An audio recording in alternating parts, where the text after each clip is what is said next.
Hola amigos, yo soy Elio de Manel Díaz del Remanente Una Fe Inteligente y en esta ocasión vamos a hacer un estudio extenso sobre Pesaj y la fiesta de los panes sin levadura. Vamos a ponerle aquí el reset.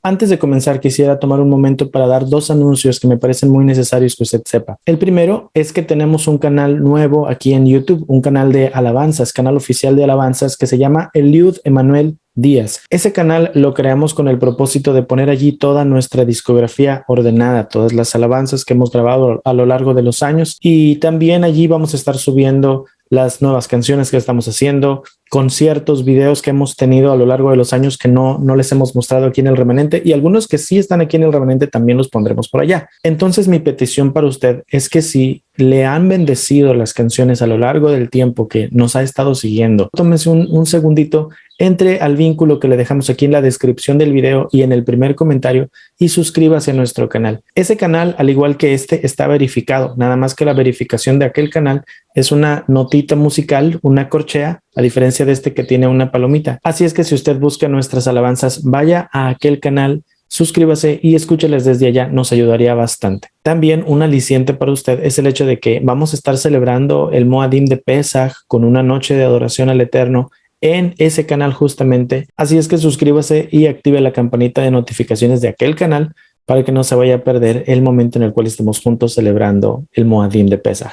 El segundo anuncio es concerniente a las ofrendas y los donativos que ustedes de todo corazón han hecho al Remanente Una Fe Inteligente. Para los hermanos y hermanas que cuando escuchan esto sienten que yo ya les estoy pidiendo dinero, sepan que esto que digo, lo digo por los hermanos que se acercan a nosotros justamente a preguntarnos cómo podrían hacer una ofrenda. Si usted no se siente de esa forma, entonces no se sienta aludido. Pero lo digo de frente, nosotros no pedimos nada por predicar, todos nuestros videos son absolutamente gratis y cuando alguna persona nos invita a donde ellos están, tampoco les cobramos. Si recuerda usted, en el video de Reset número 6, yo mencioné que íbamos a quitar nuestras cuentas de banco que teníamos dos cuentas de banco de Santander en México y lo hicimos con el propósito de resetear la forma en la cual usted pudiera ofrendar si quería hacerlo. Eso por el motivo de que estamos predicando de una manera que tal vez no todo mundo esté de acuerdo y hemos hablado y seguiremos hablando de temas que tal vez puedan ser contrastantes con lo que usted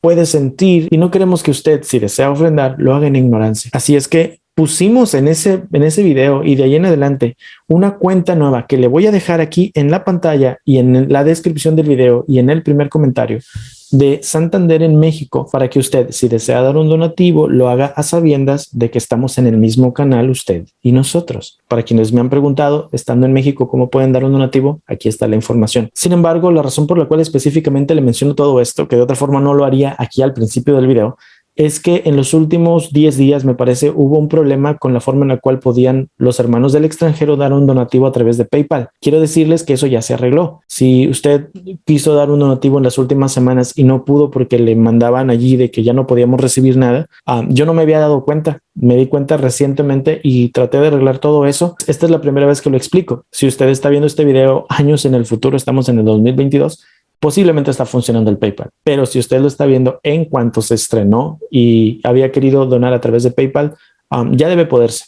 Los hermanos que viven en México pueden hacerlo a través de la cuenta de Santander que les dejamos aquí en la descripción y en la pantalla, y los que viven en el extranjero y quisieran donar lo pueden hacer a través de PayPal. Pero recuerde, no tiene que hacerlo. Nosotros no le estamos pidiendo nada. Y si usted quisiera donar al Remanente, pero no puede hacerlo por uno o por otro motivo, utilice ese donativo y déselo a una persona en necesidad ahí donde usted está. No tiene que darnos nada. Y no le digo esto porque yo esté en sobreabundancia y no necesite lo que usted da, sino que deseo de todo corazón que nunca sea una carga para usted. Usted no tiene obligación para conmigo de la misma forma como yo no tengo obligación para con usted.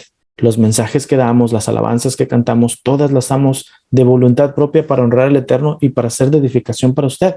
Así es que si usted de voluntad propia quiere hacer un donativo, lo puede hacer, pero no tiene que sentirse obligado en lo absoluto. En el Remanente Una Fe Inteligente usted no tiene que ofrendar si no quiere hacerlo. Si quiere hacerlo, aquí está la información. Eso es todo lo que puedo decirles. Gracias por atenderme en estos dos anuncios porque era importante que lo supieran y ahora sí vamos a empezar. El propósito del día de hoy es hablar sobre Pesaj. Sin embargo, quiero decirle esto para prefaciar todo lo que vamos a hablar y posiblemente no nada más lo que hablaremos hoy, sino lo que usted estudiará en la Biblia de aquí en adelante. La Biblia no es un libro histórico. Ahora, yo sé muy bien que cuando estudiamos en un instituto bíblico o simplemente cualquier discipulado, nos enseñan que existen libros históricos en la Biblia, ¿no? Nos dicen Josué, Jueces en adelante, son los libros históricos. ¿Por qué entonces el Liud estaría diciendo la Biblia no es un libro histórico? Quiero explicarle esto y dejarlo, como dije hace un momento atrás, como un prefacio para todo tipo de estudio de la Biblia. Existen dos clases de historia, si pudiéramos manejarlo de esta manera: la historiografía y la historiosofía. Son dos disciplinas derivadas de la ciencia de la historia y son diametralmente distintas, aunque tratan el mismo tema. Quiero explicarle la diferencia. La historiografía es la rama de la historia que se encarga de estudiar los sucesos tal cual fueron, de manera objetiva,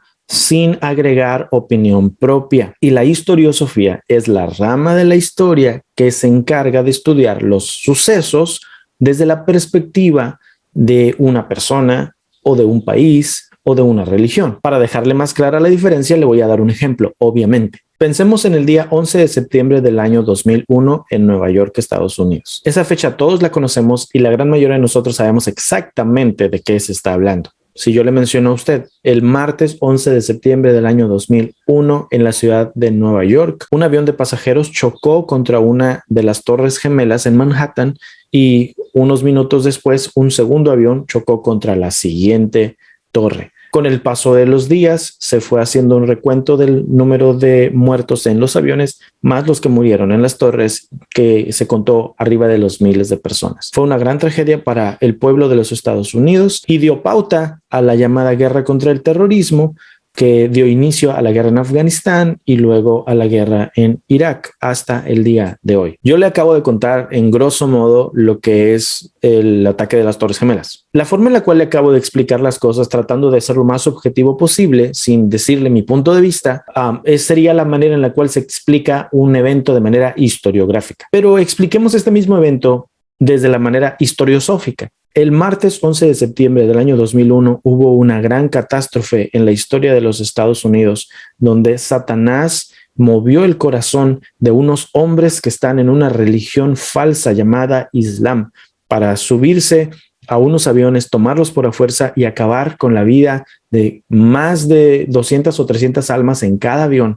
Y luego chocaron con unas torres gemelas donde muchísimas más almas se fueron a la perdición eterna por causa de que no conocían a Jesucristo o a Yeshua, y no sabemos cuántas más otras almas sí se fueron al cielo debido a ello. Lo que sí podemos saber es que esa religión del Islam es totalmente dirigida por el enemigo y tiene que ser combatida. Gloria a Adonai que había un presidente con temor de Dios llamado George W. Bush, que rápidamente tomó cartas en el asunto y declaró guerra contra los terroristas. Y hasta el día de hoy, los soldados valientes del gobierno cristiano de los Estados Unidos están defendiendo la libertad de no nada más su nación, sino de los países aliados a los Estados Unidos. Le acabo de contar la misma historia. Sin embargo, debido a la historiosofía, usted conoce la historia no como sucedió, sino como alguien la vio. Hay una gran diferencia entre explicar las cosas de una manera objetiva, tal cuales sucedieron,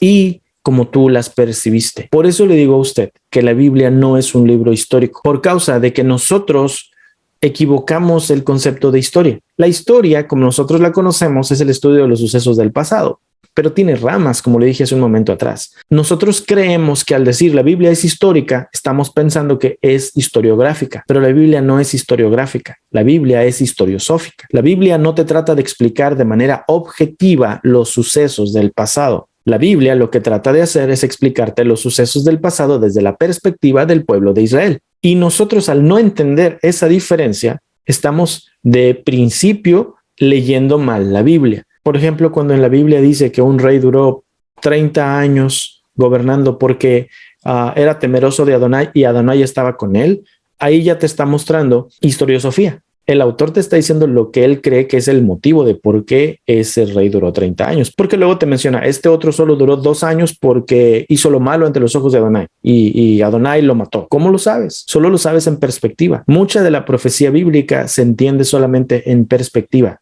Y muchos de los sucesos que la Biblia nos relata no sucedieron necesariamente tal cual la Biblia los dice. Sucedieron de una forma y la Biblia los explica en la perspectiva de la persona que tú estás leyendo. La Biblia dice que los israelitas salieron de Egipto con brazo fuerte y mano poderosa. Eso solo te lo dice una persona desde la perspectiva israelita, porque dicen Yahweh nos sacó con brazo fuerte y mano poderosa. Pero si eso lo hubiera escrito un egipcio, no estaría diciendo lo mismo. Estaría viendo el mismo suceso desde una perspectiva distinta. Debemos entender entonces que la Biblia es un libro historiosófico, no historiográfico. Por lo tanto, cuando leemos las historias de la Biblia, debemos comprender la intención del autor y qué nos quiere explicar. Porque la Biblia no tiene como propósito solamente enseñarte sucesos y ya, sino tiene como propósito explicarte, mostrarte y fundar en ti una identidad de un pueblo apartado de todos los demás a un Dios que es solamente de ellos. Si usted fuera musulmán, si usted fuera hindú, si usted fuera católico, si usted fuera de cualquier otra religión que tiene sus propios libros religiosos, estaría viendo la historia desde la perspectiva de su religión, porque es adoctrinamiento, es propaganda religiosa. Y eso debemos entenderlo de inicio. Si no lo comprendemos, si no lo asimilamos, entonces vamos a leer en la Biblia lo que nosotros queremos que la Biblia diga y no lo que la Biblia nos está diciendo. Sé que es difícil de asimilar. No creo que sea tan difícil de comprender, pero es difícil de asimilar porque hay disonancia cognitiva. Te va a poner a pensar si todo lo que has creído de la Biblia está bien. En realidad, la Biblia no está equivocada, sino que es producto de su tiempo y tú y yo debemos entender eso y así aplicarla entonces. La Biblia es un libro espiritual, debe explicarse de forma espiritual, pero también es un libro escrito por personas que nosotros debemos comprender su entorno y quiénes eran y de dónde salieron y qué pensaban, para entonces saber cómo eso que escribieron fue su perspectiva de lo que estaban viviendo. Los escritores de la Biblia no escribieron las cosas tal cual pasaron, escribieron las cosas tal cual ellos las sintieron. Como le digo, puede ser difícil de asimilar, sin embargo, no debe ser algo que rompa nuestra fe. Por el contrario, debería ayudarnos a reafirmar mucho nuestra fe. Recuerde usted que no fue llamado a ser parte de un pueblo por la sangre. La palabra dice en Juan capítulo 1 que nosotros somos hechos hijos del Creador, no por voluntad de varón ni por sangre, sino porque el Padre Celestial nos quiso hacer sus hijos. Así es que no debería enojarnos ni molestarnos el que los sucesos de la Biblia no hayan pasado a detalle tal cual la Biblia los describe, sino más bien entender que si yo voy a ser parte del pueblo que cree en la Biblia, entonces yo entiendo la perspectiva de mis antepasados que escribieron la Biblia, pero también no voy a ser ciego a las circunstancias, sino que vamos a tener una fe inteligente y saber que las cosas como las vemos es como nuestro Creador quiere que las veamos, como nuestro Dios quiere que las veamos, como nuestra institución religiosa quiere que las veamos. Y si nosotros decidimos creer de esa forma, pues está bien. Nosotros hemos decidido ser parte de Israel y quiero que entienda que Israel es un pueblo espiritual y al ser un pueblo espiritual tiene una identidad espiritual, no una identidad física. Usted que se apellida Pérez, Martínez, González, Rodríguez, Sánchez, Hernández o Fernández, no necesariamente es judío. Porque si usted está creyendo que porque su apellido se termina en E y en Z ya es judío, entonces usted está dando de lado lo que la Biblia dice de que no somos nosotros parte del pueblo por sangre. Además que los apellidos patronímicos en Latinoamérica como esos que acabo de decirles son absolutamente comunes. Yo me apellido Díaz Álvarez y posiblemente no soy nada judío. La Biblia es un libro espiritual para fundar una identidad espiritual en las personas. Así es que al ser un libro espiritual entendamos que fue escrito explicando sucesos que pasaron de una manera espiritual y explicando tales sucesos muchísimo tiempo después de que sucedieran. Le puedo asegurar que no es que Moisés iba escribiendo en tablas mientras cruzaba el Mar Rojo, sino que muchísimos años después de que Moisés hubiera muerto, otras personas escribieron y dijeron, Moisés hizo esto. ¿Estoy diciendo que Moisés no escribió la Torá? No necesariamente. Pudo haber escrito mucho de lo que nosotros consideramos la instrucción, pero dejó pautas para que después muchas personas con mucho entendimiento y con perspectiva pudieran comprender y saber por qué pasó una u otra cosa. Es un tema muy profundo, es un tema complicado de asimilar y es un tema que es un balde de agua fría para mucha gente. Pero los sucesos de la Biblia, los que sí sucedieron, la Biblia nos los explica de manera historiosófica, es decir, a través de los ojos de una persona que cree en Yahweh. Y le digo los que sí sucedieron, no porque la Biblia diga mentiras, sino porque muchos de los eventos que la Biblia menciona hasta como históricos solamente son parábolas, no son cosas que realmente sucedieron. Y tenemos que aprender a ver cuáles cosas sí pasaron y cuáles cosas no sucedieron, y así creceremos mucho más en nuestro estudio profundo de la palabra y nos ayudará a darnos cuenta de que aunque no comprendamos todo, nuestro creador es más grande que todo lo que podemos nosotros imaginar. No todo en la Biblia es literal. Como le digo, la Biblia no es un libro histórico.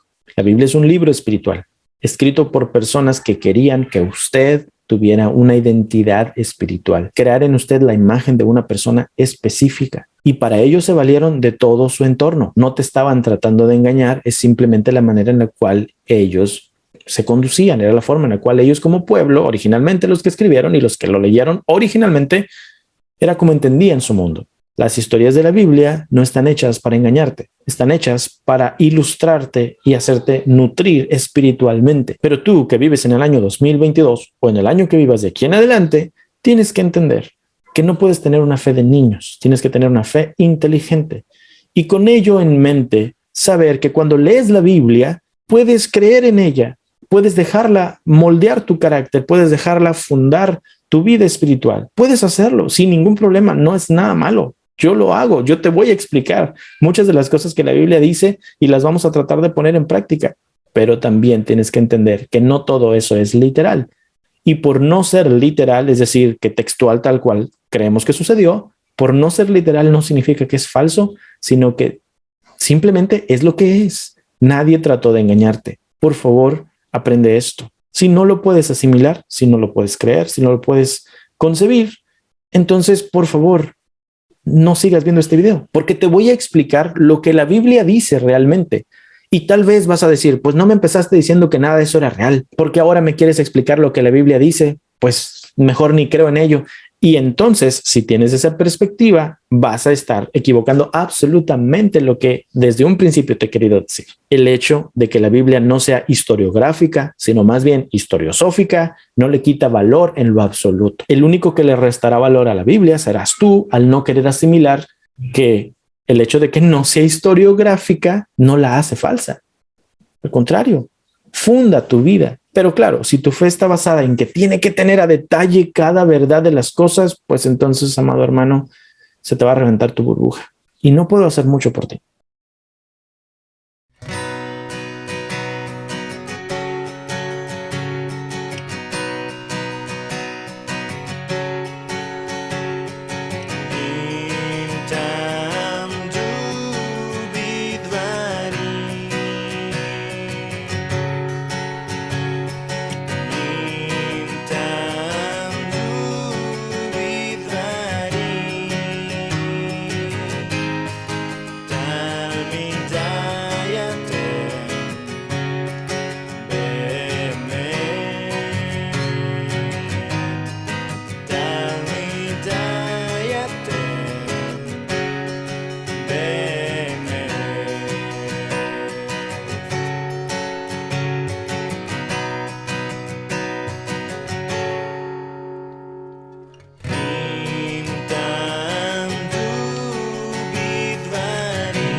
תשחרר אתכם, תשחרר אתכם.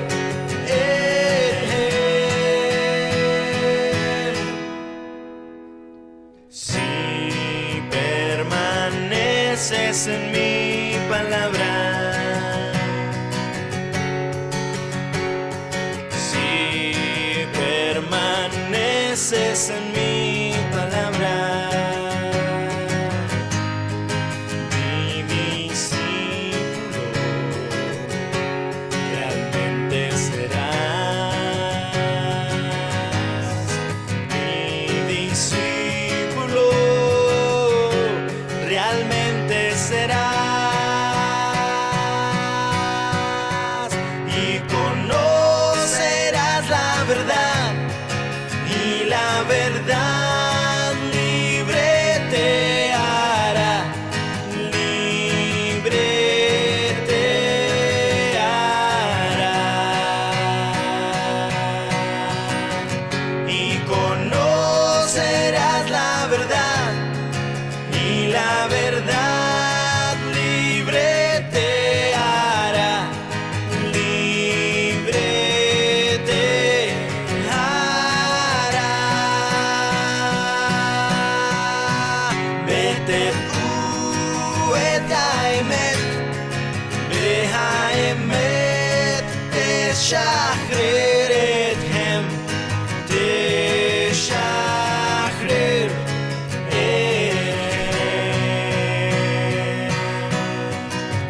ותדעו את האמת, והאמת תשחרר אתכם, תשחרר אתכם.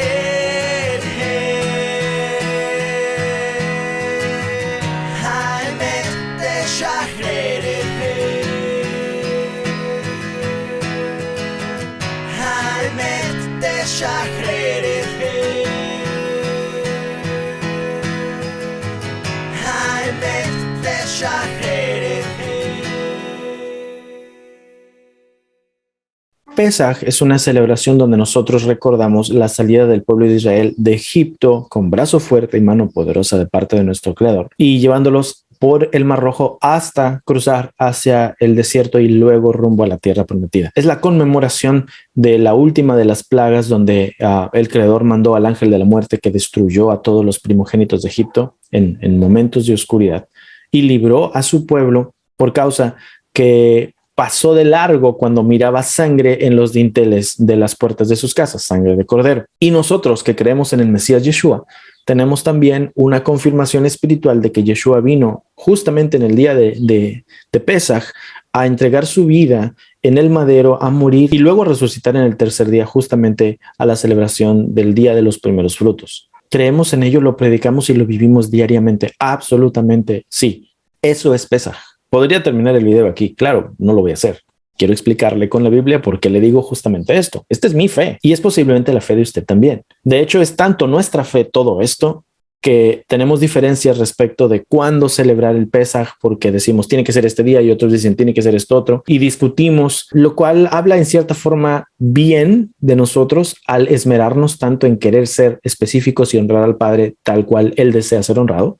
Eso es muy bueno, pero también habla mal de nosotros en que descartamos absolutamente lo que otros piensan nada más porque no piensan como nosotros. Si usted es así, amado hermano, por favor reconsidere. Yo no creo que tengo toda la razón. Usted pudiera muy bien no hacerme caso y no hay ningún problema. Yo podría ser un lunático o podría serle un falso maestro o simplemente puedo estar sinceramente equivocado. No lo sé, solo el Eterno nos lo va a poder determinar en su momento. Pero le digo de corazón, si usted no ve las cosas como yo, pero usted quiere honrar el mandamiento de Adonai y guardar sus moadim y hacer la fiesta en su casa, me da mucho gusto, aunque usted no piense como yo. No hay ningún problema. Yo celebraré Pesaj en mi casa de la forma en la cual el Eterno me lo ha mostrado y seré feliz. Y usted también. Dice Pablo que no estemos juzgando al criado ajeno, sino que ambos estemos en pie, el criado ajeno y tú que eres el criado propio, delante de Adonai y no hagamos diferencias por causa de una u otra cosa, porque estamos de pie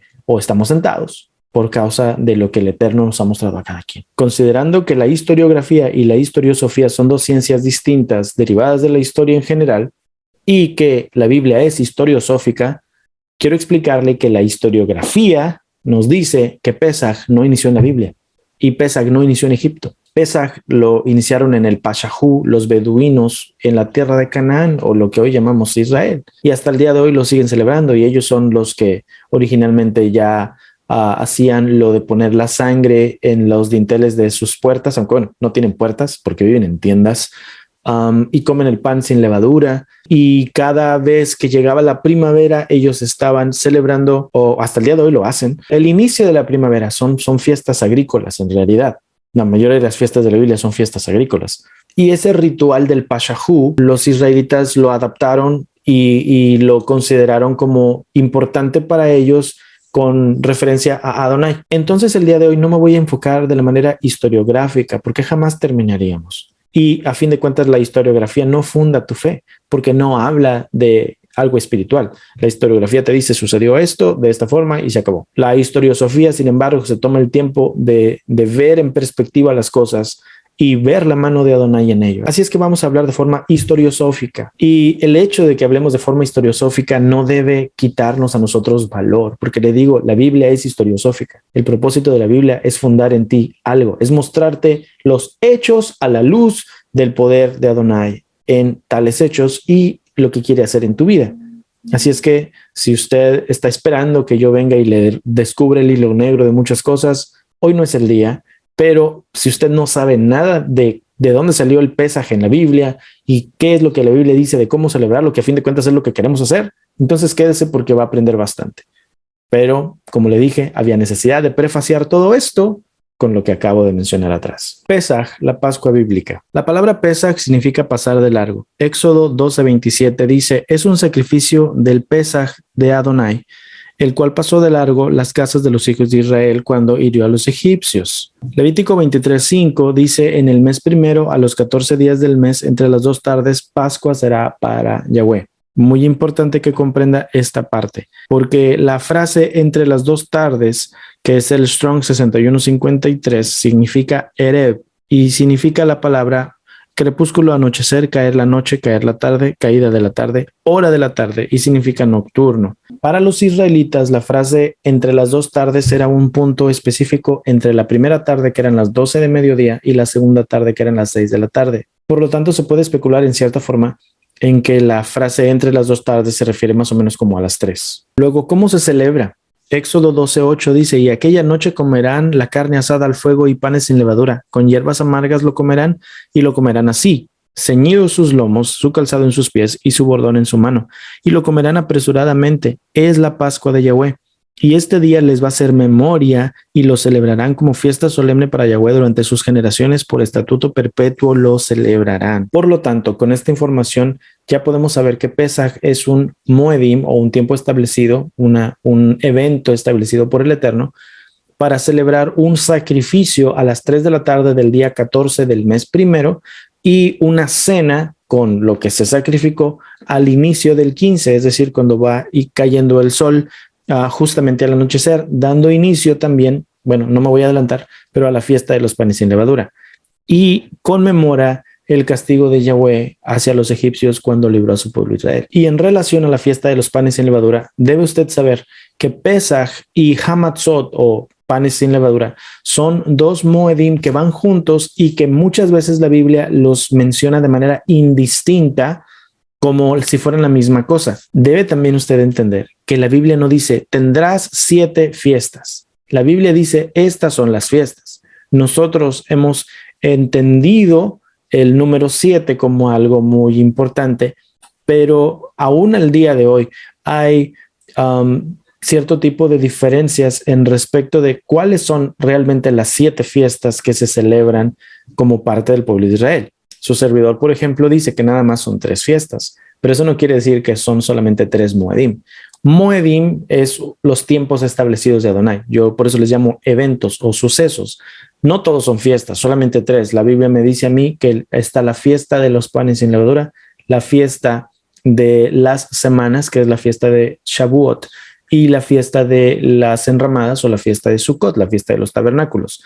Y durante ese periodo de 3 fiestas, nosotros tenemos otros eventos, las fiestas son eventos, pero hay otros eventos que suceden en esas fiestas. Por ejemplo, la cena de Pesaj, que sucede al inicio de la fiesta de los panes sin levadura, o el día de los primeros frutos, que sucede en cierto momento dentro de la fiesta de los panes sin levadura, y que está conectado con 50 días después, la fiesta de Shavuot, que podríamos muy bien decir entonces que primeros frutos pertenece a Shavuot. Entonces aquí ya llevamos 4 Moedim: Pesach, panes sin levadura, primeros frutos y Shavuot.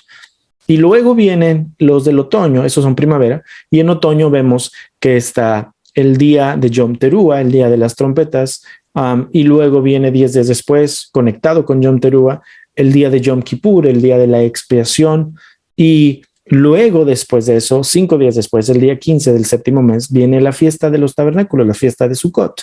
Y tanto Yom Teruah como Yom Kippur son como antecedentes a Sukkot, por lo tanto se pueden considerar como uno mismo. La Biblia no dice que tienen que ser 7, es la explicación historiosófica que nosotros tenemos, la explicación doctrinal de lo que hacemos, el que nos muestra que son 7. Y lo digo porque hay otros hermanos que Pesaj y panes sin levadura los consideran la misma cosa. De hecho, si usted busca en Google, ¿cuándo va a ser Pesaj en el año 2022? Le van a decir que Pesaj dura de un día a 7 días después. Y dices, pero otros dicen que Pesaj solamente dura un día. Y otros dicen que Pesaj no es ni un día, que Pesaj es un cordero. Entonces, pónganse de acuerdo, ¿qué cosa es lo correcto? Y sobre todo, si Pesaj dura 7 días, entonces técnicamente son 6 Moadim, porque no está mencionando el Moadim de los panes sin levadura. Entonces, si solo son 6, ¿por qué decimos que son 7? Y entonces otros dicen, lo que pasa es que Sukkot, que es el último Moedim, técnicamente la Biblia dice, son 7 días de la fiesta de Sukkot, y luego dice, y en el 8º día, entonces técnicamente son 8, y a ese día le llaman Shemini Atzeret. Hay otros que lo consideran el 7º Moedim. Entonces dicen, Pesaj es 1 e incluye panes sin levadura, primeros frutos, Shavuot, Yom Teruah, Yom Kippur, Sukkot y Shemini Atzeret. Pero esa es otra perspectiva. Como le digo, no hay un consenso porque la Biblia no nos dice que tienen que ser 7. Esa es la explicación doctrinal, teológica, espiritual que le hemos dado, que deben ser 7. Lo importante no es que sean 7 o que sean 4 o que sean 3. Lo importante es que los guardes. Unos no van a estar de acuerdo con lo que diga, van a decir, tienen que ser 7. Perfecto. Yo también técnicamente celebro 7. Nada más que tal vez la forma en la cual usted los cuenta no los cuenta igual que yo. Y está bien. Como le digo, yo celebro Pesaj, panes sin levadura, primeros frutos, Shavuot, Yom Teruah, Yom Kippur y Sukkot. Y no quiere decir que no celebro el último día, el 8º día de la fiesta. Sí, nada más que no lo considero parte de los Moedim. Entonces no es motivo de conflicto. No debe serlo. Pero como le dije hace un momento atrás, Pesaj y panes sin levadura muchas veces son considerados, aún en la Biblia, de manera indistinta. Éxodo 12:14 dice, y este día les va a hacer memoria y lo celebrarán como fiesta solemne para Yahweh durante sus generaciones por estatuto perpetuo. Y Éxodo 12:17 dice, y guardarán la fiesta de los panes sin levadura porque en este mismo día saqué sus huestes de la tierra de Egipto. Lo van a guardar como estatuto perpetuo. Pero en el primero está hablando de Pesaj y acá está hablando de panes sin levadura, porque la Biblia los menciona de forma indistinta. Así es que le digo, es una diferencia doctrinal lo que hacemos realmente. Pero de forma didáctica es bueno que entienda que Pesaj es el cordero que se sacrificaba el 14 y se empezaba a comer cuando caía el sol y ya era 15, justamente para dar inicio a la fiesta de los panes sin levadura. Son 2 Moadim pegados, pues. Números 28:16 nos dice, en el mes primero, a los 14 días del mes, será la Pascua de Yahweh, y a los 15 días de este mes, la fiesta solemne, por 7 días se comerán panes sin levadura. El primer día será Santa Convocación, ninguna obra de siervos harán. Encontrará usted entonces ministerios que el día 14, cuando caiga el sol, van a empezar a celebrar Pesaj, y a la noche siguiente celebrarán el inicio de la fiesta de los panes sin levadura. Está muy bien, es respetable. Habrá otras personas que le van a decir, hoy inicia la fiesta de los panes sin levadura y vamos a iniciarla con la cena de Pesaj. Eso también es respetable. Habrá otras personas que para cuando miran este video posiblemente ellos ya celebraron Pesaj antes porque consideran que se debió celebrar la semana anterior o el mes anterior, porque su calendario les hace ver eso. Está bien, y habrá otros que van a celebrarlo después, y eso también está bien. Habrá otros hermanos que considerarán que los días se deben contar desde que inicia a salir el sol y hasta que cae el sol, y otros que van a decir, no, el día inicia cuando cae el sol. No permitas que nada de lo que te acabo de decir te abrume, porque a fin de cuentas, ni yo, ni ninguna otra persona, por más certera que parezca, tenemos toda la razón. Lo importante es que pongas en práctica lo poco que sabes hacer. Adonai no se impresiona por qué tan perfecto eres, no se impresiona por qué tan exacto llegas a las fechas o aún a los detalles de los minutos y los segundos de cuándo se debe celebrar un Moadim. Él no es tan obtuso ni tan raquítico como para castigarte porque no hiciste las cosas al detalle como Él espera de ti, porque a fin de cuentas no nos ha revelado a detalle todo esto en consenso. Somos nosotros los que estamos tratando de interpretar algo que de un inicio los que lo escribieron tampoco estaban muy de acuerdo unos con otros. Así es que lo importante es que lo intentes. No te afanes de más. Pablo nos lo dice en Colosenses, que ninguno nos haga sentir menos por la forma en la cual guardamos los Moadim. No te está diciendo que no los guardes, te está diciendo respecto de las fiestas, del Shabbat, de comida, de bebida, que nadie les imponga cargas que no deben estar llevando. Yeshua dijo, si permanecen en mi palabra serán mis discípulos y entonces conocerán la verdad y les hará libres.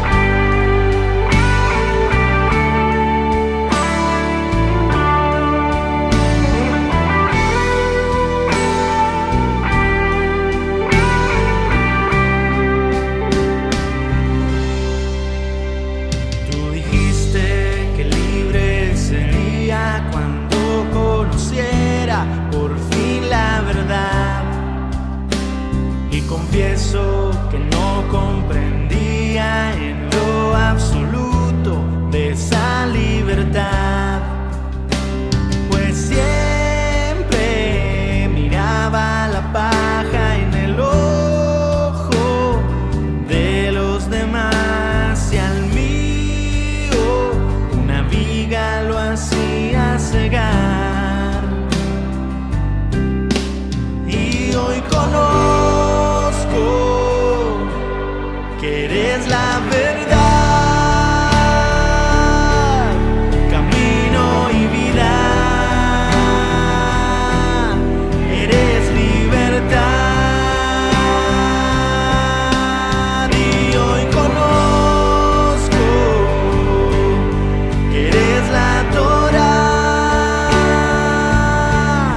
que vino en carne y me puede salvar. Conocerte por nombre y llamarte Yeshua, mi amigo, me dio identidad. Y tu palabra, la espada del Ruach HaKodesh, es mi única autoridad.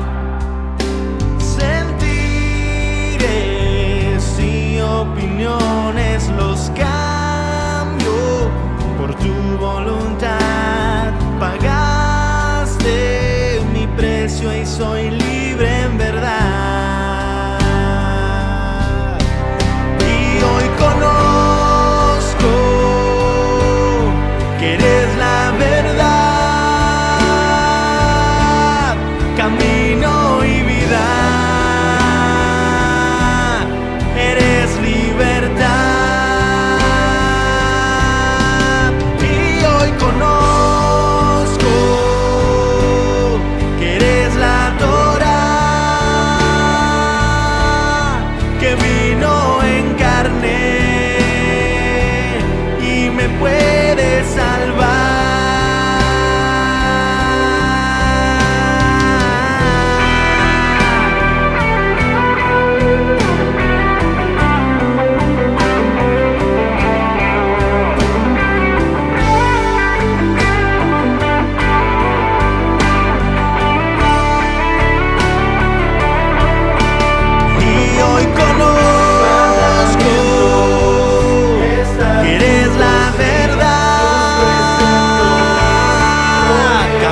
Es muy importante comprender que Pesaj no es un día, es un cordero que se ofrecía en sacrificio y se cenaba como recordatorio anual de la salida de los hijos de Israel de Egipto. Este es prácticamente el día de la independencia. Éxodo 12:21 dice: Moshe convocó a todos los ancianos de Israel y les dijo: tomen o compren para ustedes una oveja del rebaño para sus familias y sacrifiquen la ofrenda de Pesaj. Así es que es importante que sepamos cómo es que los israelitas obtuvieron su libertad luego de 210 años como esclavos y 430 años en Egipto, como dice la Biblia, ¿no? Éxodo 3:7 dice: dijo luego Yahweh: bien he visto la aflicción de mi pueblo que está en Egipto, y he oído su clamor a causa de sus exactores, pues he conocido sus angustias y he descendido para librarlos de la mano de los egipcios y sacarlos de aquella tierra a una tierra buena y ancha, a tierra que fluye leche y miel, a los lugares del cananeo, etcétera, etcétera, etcétera. Y luego abajo en el 10 dice: ven por tanto ahora y te enviaré a Faraón para que saques a Egipto a mi pueblo, los hijos de Israel. Esta es la encomienda de Adonai hacia Moisés. Éxodo 3:19 dice: mas yo sé que el rey de Egipto no los va a dejar ir, sino por mano fuerte, pero yo extenderé mi mano y heriré a Egipto con todas mis maravillas que haré en él, y entonces les va a dejar ir y van a despojar a Egipto. Éxodo 5:1. Después Moisés y Aarón fueron a hablar con el faraón y le dijeron: así dice Yahweh, Elohim de Israel, deja ir a mi pueblo para que me celebre fiesta en el desierto. Pero Faraón dijo: ¿quién es Yahweh para que yo escuche su voz y deje ir a Israel? Yo no conozco a Yahweh y además no los voy a dejar ir. Éxodo 7:3. Pero yo endureceré el corazón de el faraón, ya se lo había mencionado Adonai a Moisés, para multiplicar mis señales y mis prodigios en la tierra de Egipto. Y no los va a oír, pero yo voy a herir a Egipto con grandes juicios. Ahora lo que sigue es explicar en perspectiva el significado de las plagas que el Eterno envió sobre el pueblo de Egipto. Debe usted saber, y es posible que algunos ya lo sepan, que muchas de las plagas que nosotros vemos reflejadas en la Biblia son producto de la erupción de un volcán llamado Santorini en una de las islas griegas, que hizo que todo el desecho volcánico que caía creara en el río Nilo un ambiente inhóspito para los animales y por eso se llenó de sangre, porque se murieron los animales. Los únicos que pudieron sobrevivir fueron las ranas, porque son anfibios que salen del agua y por eso hubo una infestación de ranas en todo Egipto. Se murieron los ganados porque tomaban agua y se envenenaron, etcétera, etcétera, etcétera. Igual la gente tuvo todas esas enfermedades. Y entonces la Biblia nos da la interpretación en perspectiva de manera espiritual de por qué esas cosas estaban sucediendo. Debemos entender también que ese suceso del volcán Santorini sucedió en el año 1450 antes de Cristo, lo cual lo sitúa antes de la salida de los israelitas de Egipto, que según la Biblia pudiera ser como en el 1200. Por lo tanto, vemos allí la mano de los escritores de la Biblia tomando en cuenta eventos históricos para explicar por qué fue que ellos salieron, pero adaptándolos a una posible salida de los israelitas de Egipto. Tal vez es complicado de asimilar lo que acabo de decirle. Muchas veces hemos visto que los eventos históricos reflejan en perspectiva la mano de Adonai. Hace tiempo atrás hice una pregunta, tal vez usted me la respondió en Facebook, y yo pregunté: ¿cómo fue que conociste a Yeshua? Y muchas personas me dijeron: yo andaba en pecado, pero el Eterno me tuvo paciencia todos esos años que no lo conocí, hasta el día que vine a la iglesia, y luego todos esos años en la iglesia Él fue bueno conmigo. Yo puedo ver que Él estuvo siempre llevándome de su mano hasta el día donde me hizo conocer su nombre y hoy estoy aquí. Y esos tipos de respuestas muestran historiosofía, porque usted ya no está viendo su historia de manera objetiva tal cual fue, está viéndola en la perspectiva donde está el día de hoy, viendo para atrás y pensando: me pasó esto por este motivo, pasó aquello por este motivo. Y los israelitas vivieron esa misma cosa. Por eso cuando los israelitas estaban en Babilonia, ellos reconocían, la Biblia lo dice, que estaban allá por causa de que habían hecho cosas malas. Y por eso les pasó lo que les pasó. La Biblia te muestra en perspectiva qué fue lo que sucedió. Es poner simplemente los puntos sobre las sillas y decir: esto pasó por este motivo. Cuando ves entonces las plagas en la Biblia y decir: Yahweh las mandó por este motivo, posiblemente fue así. ¿Que Adonai utilizó los sucesos naturales?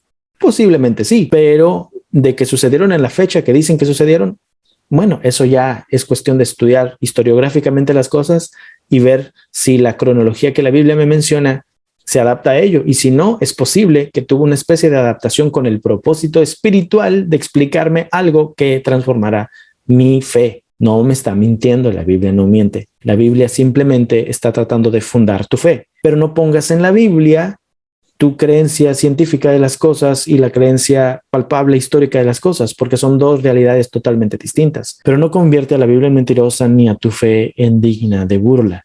La Biblia entonces nos menciona que las plagas fueron juicios justamente a los dioses de Egipto. Éxodo 12:12. Ejecutaré mis juicios en todos los dioses de Egipto, yo, Yahweh. El primero, que fue la plaga en el río, fue un ataque al dios Api, el dios del río Nilo. Lo vemos ahí en Éxodo 7:19. No voy a leer los textos porque son demasiado largos y necesito avanzar.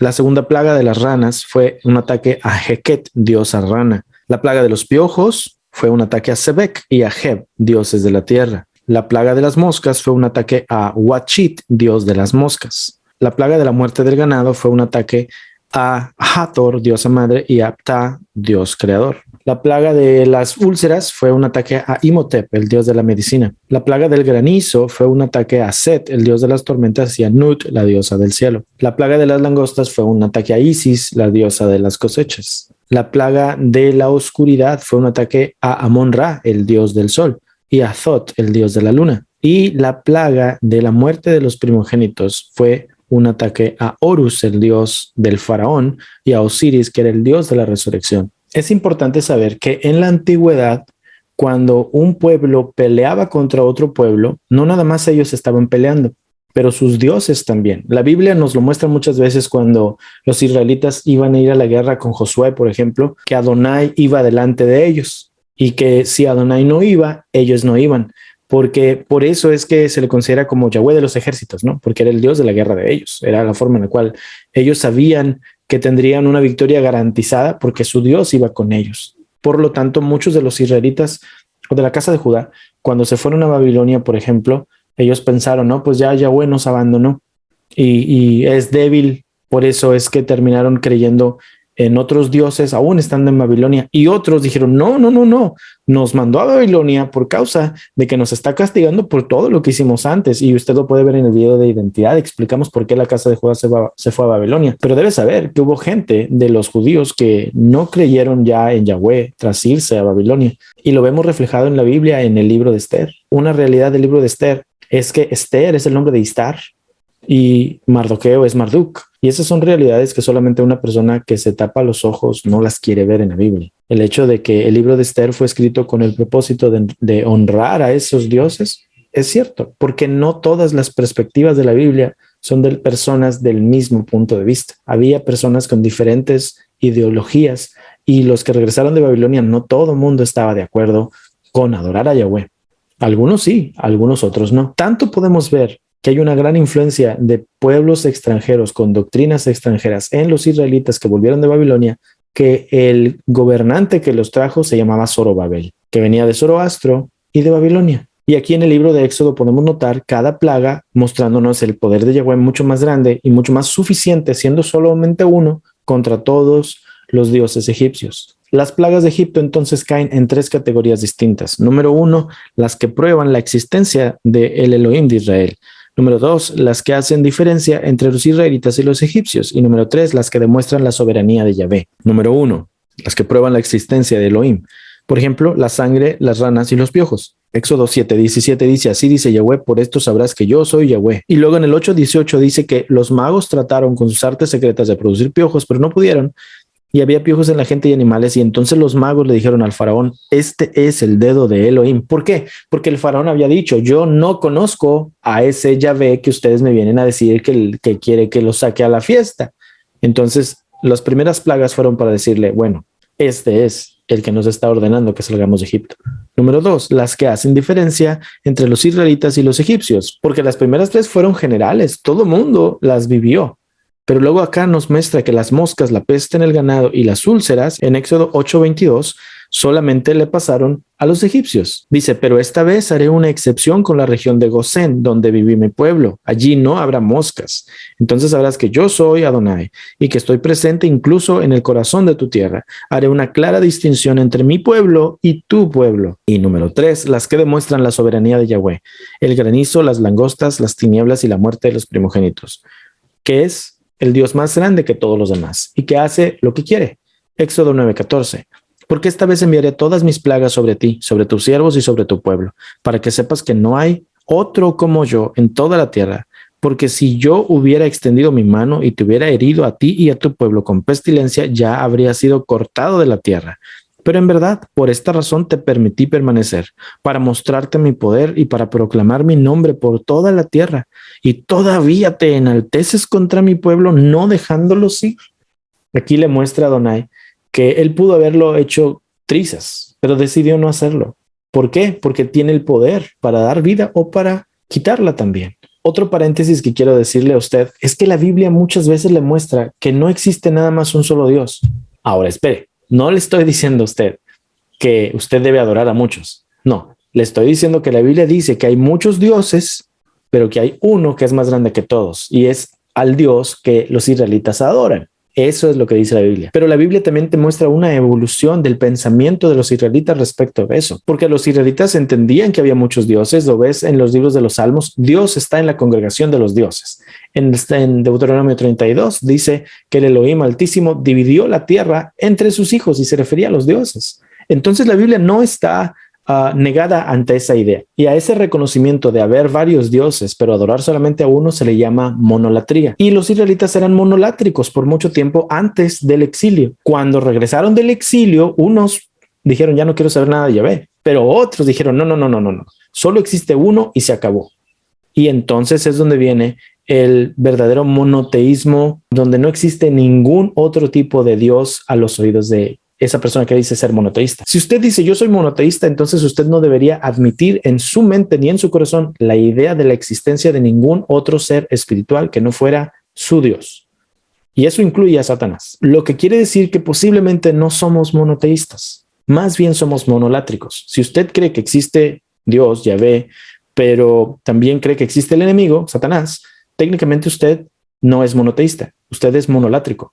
Usted cree en uno, pero entiende que existen otros, no los adora, solo los reconoce y dice, no, pues ahí están, porque la Biblia dice que es el Dios de este mundo. Entonces, si existe, porque la Biblia dice que existe, técnicamente, la Biblia a mí me dice que yo debo adorar a uno, pero entiendo que hay otros, así es que yo no soy monoteísta, porque el monoteísmo puro no admite en lo absoluto la existencia de ningún otro ser espiritual que pudiera llamarse a sí mismo Dios, con D mayúscula o con D minúscula. Y es por eso que hay una gran diferencia entre el judaísmo y el cristianismo, porque el judaísmo es monoteísta. El judaísmo no acepta la idea de que exista otro ser espiritual más que su Dios Hashem o Yahvé o como ellos lo llamen. Y el cristianismo tiene la idea de que Dios sí puede manifestarse de diferentes formas. Por ejemplo, que se manifieste como Padre, como Hijo y como el Espíritu Santo, y lo interpretan como una especie de un Dios que es hombre, siendo Jesucristo a los ojos del cristiano, y al mismo tiempo un Dios que es espíritu, y al mismo tiempo un Dios que es Padre celestial, y los tres son Dios al mismo tiempo que los tres son tres personas distintas. Eso se llama Trinidad. Y cuando usted viene a las raíces hebreas, movimiento mesiánico, lo que sea, usted viniendo del cristianismo empieza a desprenderse de la idea de tal cosa como tres dioses, porque la Trinidad técnicamente son tres dioses que son un solo Dios al mismo tiempo. Y dices, no, Shema Israel, Adonai Eloheinu, Adonai Echad, solamente existe uno, pero empiezas en un conflicto, porque ese Shema es monoteísta. Por lo tanto, no debiera admitir la idea de un hijo siendo al mismo nivel que el Padre. Y también dicen Dios no es hombre para que mienta, ni es hijo de hombre para que se arrepienta. Empieza el conflicto entre los hermanos que están guardando la Torah de si Yeshua realmente debería ser llamado pues Dios, porque dicen, bueno, la Biblia dice que solamente es uno, y técnicamente si yo pongo a Yeshua como Dios ya tengo dos y yo soy monoteísta. Entonces tienes un conflicto mental y un conflicto espiritual, y sobre todo cuando los que te predican te alimentan tal conflicto al decirte, no, Yeshua no es Dios, te asustas más. O otros que son muy enfáticos en decirte, no, claro que sí, Yeshua es Elohim, Yeshua es Echad, Yeshua es Yahweh. Entonces los que dicen Yeshua no es Yahweh, dicen que los que dicen que Yeshua sí es Yahweh, todavía son cristianos. Y los que dicen que Yeshua sí es Yahweh, dicen de los que no creen que es Yahweh, que lo están demeritando en su autoridad y que por lo tanto están cayendo energías. Le voy a decir esto, nunca tendremos la respuesta, porque este fue el conflicto que tuvieron los primeros creyentes en Yeshua después de los primeros apóstoles. Los primeros apóstoles no tenían problema ni conflicto con creer de Yeshua, que era un hombre que había venido del Padre, y lo entendían de esa forma. Pero entre más en perspectiva trataron de entender la historia de Yeshua, más empezaron a entrar en un conflicto porque los pensamientos de los gentiles que se estaban haciendo parte de la secta de los creyentes en Yeshua no concebían la idea de que Yeshua, siendo del Padre, pudiera ser un hombre entre ellos que tuviera totalmente toda la autoridad del Padre para representarle aquí. Y decían, no, tiene que ser un Dios. Se empezó a crear la idea de que Yeshua tenía que ser Dios, si no, no pudiera hacer nada de las cosas que podía hacer. Y se fue evolucionando y al día de hoy tenemos todos este conflicto. La pregunta sería, ¿Yeshua es Dios o es solamente un hombre? La respuesta no la tenemos. Mejor aprendamos a vivir con ello. Yo puedo tener una perspectiva personal, usted puede tener otra, pero a fin de cuentas, solo hasta que podamos ver al Eterno cara a cara, entenderemos todas las cosas y nos va a volar la cabeza. Pero antes de ello, posiblemente no lo sabremos. No estoy tratando de ser fatalista, estoy tratando de simplemente mostrarle las cosas de la manera como debiera usted verlas y saber que no vale la pena tomar la antorcha y tratar de linchar al que no piensa como tú. Su servidor estudia mucho, su servidor se pone a orar mucho, porque entre más estudio y más busco de Adonai, más quiero comprenderlo, amarlo y buscarlo solamente a Él. No me interesa otra cosa. Yo quiero servirle con todo mi corazón, yo quiero guardar sus mandamientos, yo quiero predicarle al mundo sobre ese que vino a salvar mi vida. Y si Yeshua es solo un hombre, pues gloria a Adonai, tiene muchísimo valor el hecho de que siendo un hombre hubiera podido hacer muchas cosas que nadie más pudo hacer. Si Yeshua es Elohim entre nosotros, pues gloria a Adonai, vimos su gloria como la del el único gestado de Elohim entre nosotros. Si Yeshua es una mezcla entre las dos cosas, pues solo Él lo sabe. Le estoy tratando de ser honesto y decirle que no lo sé todo. Nunca lo he sabido, ni lo sabré, pero le puedo decir de frente, transparentemente, que la identidad de Yeshua para mi vida es la de mi Salvador. Eso es lo que más me importa de todo esto. No voy a poder entender toda la realidad de las cosas, pero no voy a vivir atribulado porque no lo puedo entender. Yeshua cambió mi vida. Mi vida ha sido distinta desde el día cual yo le entregué mi corazón y he decidido vivir predicando su mensaje. Eso vale más que toda la doctrina que yo pudiera tener para tratar de revelar la pronunciación correcta de su nombre o qué quiso decir con una u otra cosa cuando las cosas más sencillas que él predicaba y quería que pusiera yo en práctica, no las estoy poniendo. Esto es a título personal. Hubo una advertencia antes de la última plaga. Éxodo 11:1. Y Adonai le dijo a Moisés, una plaga más traeré sobre Faraón y sobre Egipto, después de la cual les va a dejar ir de aquí. Cuando les deje ir, ciertamente les echará de aquí completamente. Éxodo 11:4. Dijo Adonai, como a medianoche pasaré por toda la tierra de Egipto y morirá todo primogénito. Y habrá gran clamor en todo Egipto. Pero ninguno de los hijos de Israel, ni siquiera un perro, le va a ladrar, ni a hombre ni animal, para que entiendan cómo Adonai hace distinción entre Egipto e Israel. En la muerte de los primogénitos podemos ver las tres categorías de las plagas que ya mencionamos. Por ejemplo, Yahweh mismo haría la mortandad. Habría distinción entre Israel y Egipto y Él nos mostraría su poder y traería gran clamor. Es en ese momento, antes de que suceda la última plaga, que Yahweh le ordena a Moisés y Aarón que hagan algo muy peculiar, hacer el sacrificio de Pesaj y cenarlo mientras están muriendo todos los egipcios. Los detalles los vemos en el capítulo 12 de Éxodo. Número 1. Se celebra en Abib, que es el primer mes del año. Número 2. Se selecciona un cordero por familia el día 10. Número 3. Si la familia es muy pequeña, se comparte el cordero con el vecino más cercano. Número 4. Puede ser un cordero o un cabrito, siempre sin defecto, macho de un año. Número 5. Se examina hasta el día 14 y se sacrifica por todo el pueblo en la tarde. Número 6. Se toma la sangre del cordero y se pone en los postes y en el dintel de la puerta. 7. Se come la carne asada al fuego con panes sin levadura y hierbas amargas. 8. No se puede comer crudo o hervido, sino completamente asado al fuego.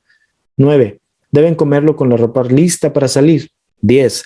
Yahvé haría juicio y mataría a los primogénitos de hombre y animal. Solo los que tuvieran la sangre en las puertas sobrevivirían. 11. Se establece como una ordenanza perpetua para todo Israel. 12. El siervo circuncidado sí puede comer del Pesaj. 13. Ningún viajero o asalariado puede comer del Pesaj. 14. Se come en casa. No se deben romper los huesos del cordero. Pesaj no nada más es un cordero que se sacrifica y luego se cena. Es la representación de la misericordia de Adonai para con nosotros, para su pueblo, y mostrarnos que la salvación es solamente por la gracia y por la fe, pero entender que la fe se muestra con obediencia. Por eso es que el Eterno les dijo a los israelitas que tenían que morir un cordero para eximir la pena que iba a llevar el primogénito y poner su sangre en los dinteles de las puertas de las casas donde ellos vivían. Sin dudas, obviamente es una representación que en perspectiva podemos entender.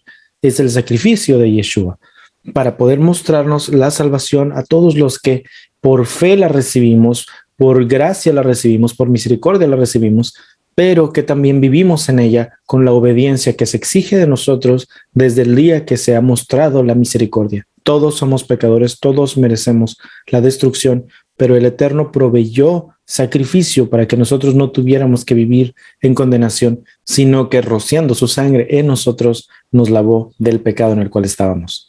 Entonces hablemos de la muerte de los primogénitos. Éxodo 12:29. A la medianoche el Eterno golpeó a los primogénitos de Egipto, desde el primogénito del faraón que estaba sentado en su trono, etcétera, etcétera, etcétera, y hubo un gran clamor en Egipto, pues no había casa en la que no hubiera un muerto.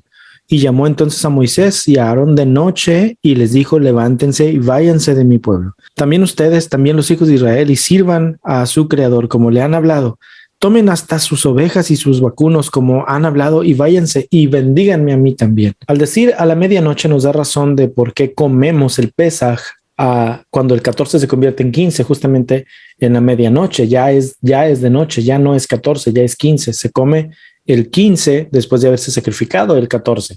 Si dijéramos que se come el 14 cuando ya es de noche, entonces estaríamos diciendo que se sacrificó el 13. La muerte de los primogénitos fue el cumplimiento de una profecía que Adonai le había dado a Abraham. Génesis 15:13. Adonai le dijo: debes saber que tus descendientes vivirán como extranjeros en tierra extraña donde serán esclavizados y maltratados durante 400 años. Pero yo castigaré a la nación que los esclavizará, y luego tus descendientes saldrán en libertad y con grandes riquezas. En Éxodo 12:33 habla respecto del éxodo de los israelitas y dice: los egipcios apremiaban al pueblo dándose prisa para echarlos de la tierra porque decían: todos estamos muertos. Luego en el 12:37 dice que también una multitud mixta subió con ellos. Es importante entender esto porque significa que hubo extranjeros, muchos egipcios, que sí creyeron en el poder de Yahweh y al igual que los israelitas, pusieron la sangre de los corderos en sus puertas y no tuvieron pérdidas. Y seguramente hubo israelitas que no creyeron en Adonai y que tuvieron que ver un familiar muerto. Adonai muestra su misericordia aún para con los extranjeros que deciden vivir como su pueblo. Éxodo 12:40 dice: el tiempo que los hijos de Israel habitaron en Egipto fue 430 años, y pasados los 430 años, en el mismo día, todos los ejércitos de Yahweh salieron de la tierra de Egipto. Es noche de guardar para Yahweh por haberlos sacado en ella de la tierra de Egipto. Esta noche deben guardarla para Yahweh todos los hijos de Israel en sus generaciones.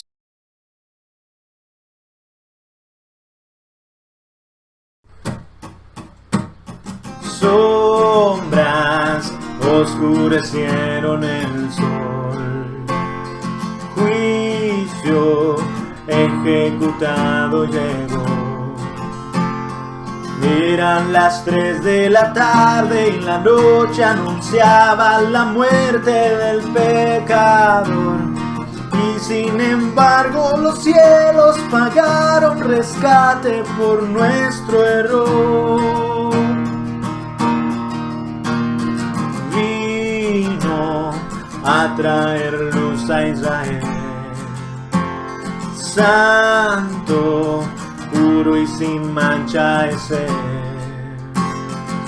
Ese cordero inmolado, llevado a morir por el precio de mi perdón. Y aunque la muerte rodea, yo tengo su vida y su salvación.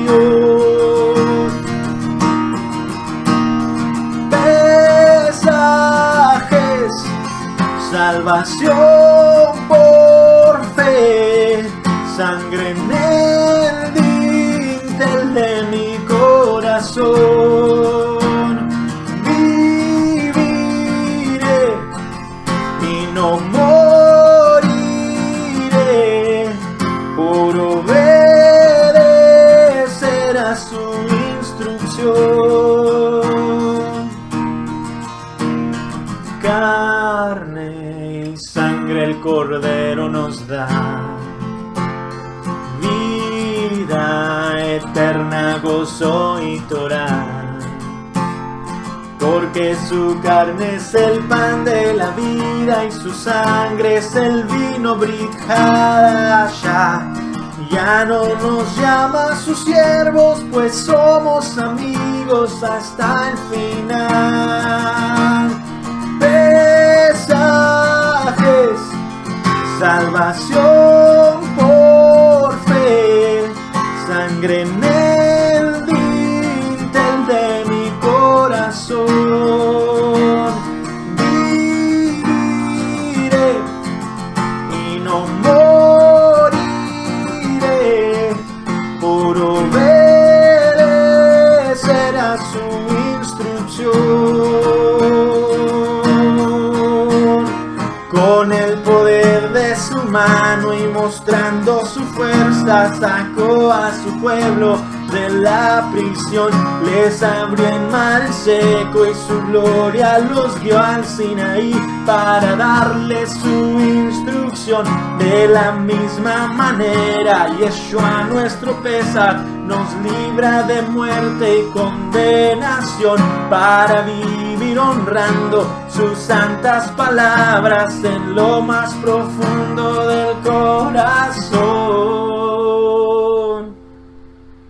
¿Quién es digno del libro abrir? Solo el que venció y ha de venir. Es el león de Judá, la raíz de David, el cordero que se entregó, el que nos ha redimido de todo linaje, pueblo y nación. Cántalo conmigo. Pesajes, salvación por fe, sangre en el dintel de mi corazón.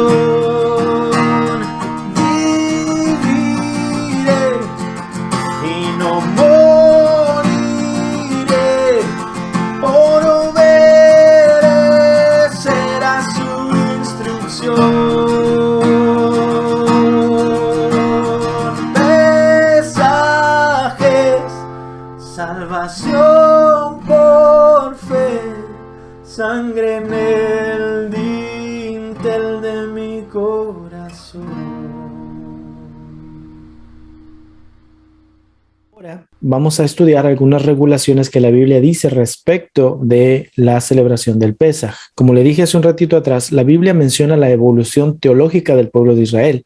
Y no todos los libros de la Biblia fueron escritos al mismo tiempo. Y los israelitas no pensaban igual los que escribieron uno de los libros al principio de los que escribieron uno de los libros casi al final. Tenían ideas distintas de cómo explicaban la divinidad y todo el estilo de vida israelita. Así es que en la misma Torá podemos notar diferencias de pensamiento respecto de una u otra cosa. Podrá notar esto.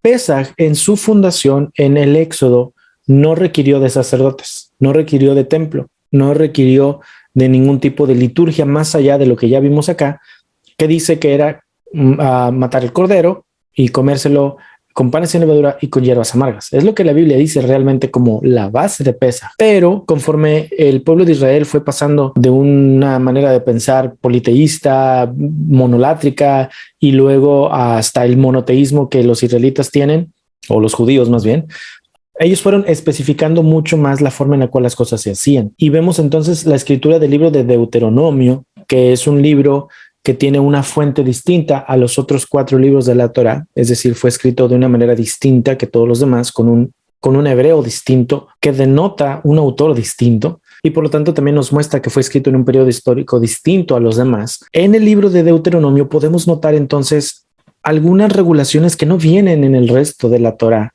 sobre Pesaj y sobre muchas otras cosas. Una de ellas muy importante es el hecho de que Pesaj se debe celebrar solamente en el lugar donde Adonai dice, donde él pondría su nombre, dice Deuteronomio. Vamos a leer. Deuteronomio 16:2. Sacrificarás la ofrenda de Pesaj al Eterno, tu Elohim, de las ovejas, y además ofrendarás vacunos en el sitio que ha de elegir el Eterno para que descanse su nombre. Y eso se refiere a Jerusalén. Deuteronomio 16:5-6. No puedes sacrificar la ofrenda de Pesaj en una de tus ciudades que te da el Eterno tu Elohim, excepto en el lugar que ha de elegir el Eterno tu Elohim para que descanse su nombre. Allí sacrificarás la ofrenda de Pesaj en la tarde, cuando baje el sol a la hora de tu partida de Egipto. Los versos anteriores nos hacen ver que para celebrar Pesaj, entonces, bíblicamente necesitamos, número 1, ir a Jerusalén, el lugar donde Yahweh puso su nombre, y número 2, ir al templo, que es la locación física, y número 3, sacerdotes para que hagan el sacrificio. Por lo tanto, como no hay templo y no hay sacerdotes, y aparte no deberíamos estar haciendo sacrificios de animales, técnicamente no estamos celebrando Pesaj como la Biblia lo dice. Así es que viene la pregunta. Si no estamos celebrando Pesaj como la Biblia lo dice, ¿estamos entonces nosotros rompiendo los mandamientos? Quiero darle una muy breve clase de historiografía israelita. El libro de Deuteronomio fue escrito en el tiempo en el cual nosotros en la Biblia podemos ver en el libro de los Reyes que el rey Josías mandó hacer las renovaciones del templo de Jerusalén y casualmente encontraron el libro de la ley. Se cree tradicionalmente que el libro que encontraron fue el libro de Deuteronomio. Yo no creo necesariamente que haya sido Deuteronomio, pero me parece que pudo haber sido un documento que da lugar a Deuteronomio, porque no todo lo que viene en el libro de Deuteronomio está escrito en el mismo tipo de letra hebrea, pero ciertos capítulos, que a fin de cuentas la Biblia original no tenía capítulos ni versículos, pero lo que consideremos capítulos cuadran mucho con las reformas de Josías. Lo que te pone a pensar, realmente en el tiempo de Josías sí se encontró ese libro, ese rollo allí escondido, o realmente lo escribieron en ese momento, es algo que al menos al día de hoy no sabemos. Lo que sí podemos darnos cuenta es que Josías fue un rey muy importante, demasiado importante, y que Josías es el único rey de toda la Biblia, incluido el rey David, que la palabra dice que no se apartó de la palabra de Adonai de izquierda ni de derecha. Fue el primer rey absolutamente monoteísta, diagonal monolátrico, ¿verdad? No eran monoteístas porque todavía creían que habían otros dioses y el dios de ellos era el más importante, pero a fin de cuentas es correcto. Yo creo que la mayoría de nosotros no somos monoteístas, somos monolátricos, y no es malo, porque creemos en el Eterno y también pues creemos que existe, por ejemplo, Satanás. Si usted dice, no, yo no creo en Satanás, sí cree, porque si usted piensa que Satanás existe, usted cree en él, nada más que seamos adultos. No estoy diciendo que tú lo adoras, estoy diciéndote que entiendes que existe, crees en su existencia. Entonces, si tú crees en la existencia de Satanás y adoras a Dios, pues eres monolátrico. Y Josías era monolátrico. En Segunda de Reyes podemos ver entonces el reinado de Josías desde la perspectiva yavista de los que adoraban a Yahvé. Pintan a Josías como posiblemente el mejor rey de Judá y posiblemente sí lo fue. Historiográficamente también es cierto. Josías fue muy buen rey. Y Josías hizo cosas que nadie más había hecho antes. Es más, hay evidencias que podrían mostrarte que quizá fue allí donde se empezó a implementar la idea de el Pesaj, porque la Biblia dice que Josías celebró Pesaj y nunca antes se había celebrado Pesaj en Israel. Quiere decir que ni en el tiempo de David se celebraba Pesaj. No lo estoy diciendo yo, lo dice la Biblia. Lo podemos leer en 2 de Reyes 23:21. Entonces mandó el rey a todo el pueblo diciendo: hagan la Pascua a Yahweh su Elohim conforme a lo que está escrito en el libro de este pacto, que es el libro que habían encontrado en el templo. No había sido hecha tal Pascua desde los tiempos en que los jueces gobernaban a Israel, ni en todos los tiempos de los reyes de Israel, ni de los reyes de Judá. A los 18 años del rey Josías fue hecha aquella Pascua a Yahweh en Jerusalén. Ahí está en la Biblia. Quiere decir que David, que Salomón, que Saúl, todos esos reyes no celebraban Pesaj. Desde el tiempo de los jueces, y si tú estudias historiográficamente la historia de Israel, el tiempo de los jueces es muy posiblemente el proto-Israel, el Israel más antiguo de todos. Toda la historia literaria de Israel es basada en leyendas mucho más antiguas que los mismos jueces. No estoy diciendo que no sucedieron, estoy diciéndoles que son cosas que la Biblia te las maneja de una manera y que historiográficamente tal vez no sucedieron necesariamente así, pero que eran historias que tenían a lo largo de tradiciones todos esos hombres de los jueces en adelante. Y son cosas complicadas de asimilar, no de entender, pero se pueden estudiar. Pero le menciono lo de Josías y le estoy hablando de todo esto porque tiene que comprender algo. Fue hasta el tiempo del rey Josías que el sacerdocio pudo encontrar un rey con el cual podían ellos tener migas, pues trabajar en equipo y crear una religión nacional donde solamente se adorara a Yahweh. Se estaban sentando las bases para adorar solamente a Yahweh. Y se fueron después a Babilonia porque obviamente la Biblia dice que después de Josías se levantaron reyes que eran malos y que tumbaron todo lo que Josías estaba tratando de hacer. Josías era un muy buen rey y entonces caen en condenación porque ya venían de mal en peor. Y entonces los que regresan y que venían con la misma escuela doctrinal de los que andaban con Josías tratan de ver por qué las cosas sucedieron y son los que a fin de cuentas redactan mucho de lo que tú ves en la Biblia y entonces se redacta mucho de lo que tú consideras las leyes levíticas, las leyes que vienen en Éxodo y en Levítico, aunque las de Deuteronomio ya estaban. Y es por eso que debemos ser sabios cuando estudiamos la Biblia. El hecho de que cierto libro se encuentre al principio de la Biblia o cierto pasaje esté al principio de cierto libro no significa que fue escrito al principio. Significa que cuando ya hicieron la edición final de todo, consideraron que era un muy buen punto de partida y de ahí se desenlazaba lo demás. Pero no quiere decir que Génesis 1.1 fue escrito primero y luego todo lo demás. De hecho, Génesis 1.1 fue de lo último escrito del Tanaj. ¿Por qué? Porque era un muy buen punto de partida, un prólogo para todo lo demás, pero ya habían escrito mucho de lo otro.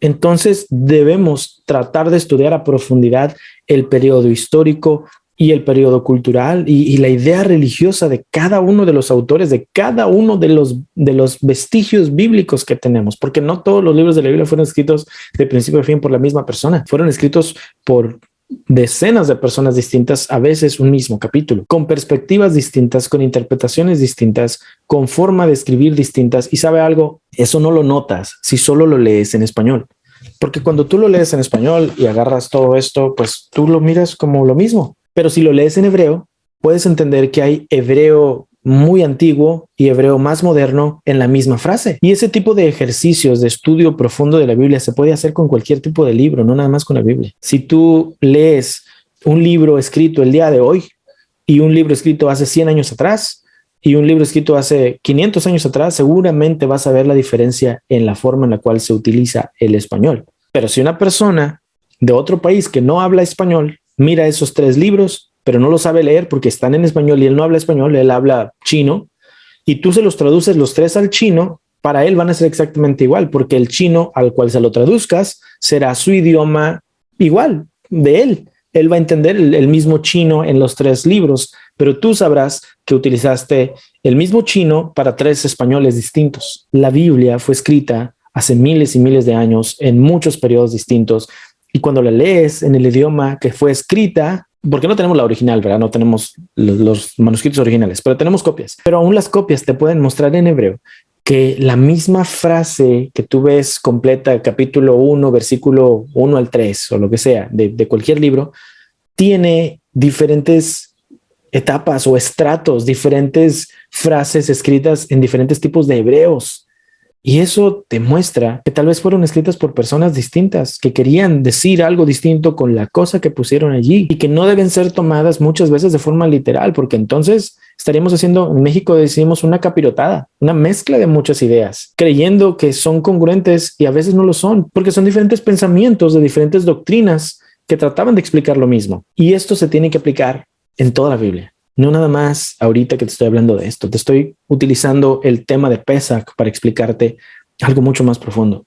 Pero esta situación no es un problema de la Biblia, es un problema de nosotros, que queremos pensar que la Biblia es mágica. O sea, yo sé que hay gente que va a decir, no, la magia es mala. Sí, pero creo que entiendes el contexto. Creo que entiendes que quiero decirte que pensamos que la Biblia es inmaculada, perfecta, que no tiene un solo error, y la verdad no es así. No porque no sea la palabra de Dios, o porque no sea inspirada, sino porque la inspiración no la entendemos de la forma como la Biblia dice. Le invito a que vea el podcast, la verdad, donde explicamos qué es la inspiración bíblica, cómo realmente se interpreta. Es importante entender lo que le estoy diciendo porque tal vez haya personas que coinciden con lo que estoy explicando, pero ellos ya no creen en la Biblia.